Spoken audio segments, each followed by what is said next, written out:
Yes, Susie, I'm here with Romain Grosjean, and the starts have been really dramatic in the last couple of races. And here, with the new regulations coming into play for this particular event, a restriction on the information that the teams can give the driver on his way round to the grid are going to make quite an effect. Romain, tell me, from the steering wheel point of view, from your side, what is it actually going to change? Well, the biggest change is that we are not allowed to change the clutch setting anymore since the car leaves the garage at 1:30 p.m. So that's a button less for the start.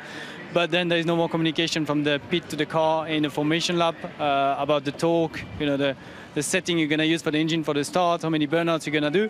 So it's a bit more like going back to school and remember what you have to do for the next day.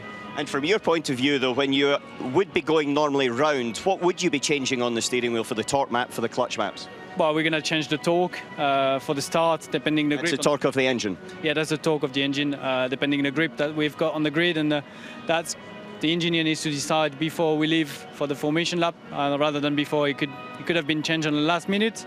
And then the strat of the engine that you're going to change, having the maximum power for the start and having the pre-start revs well placed.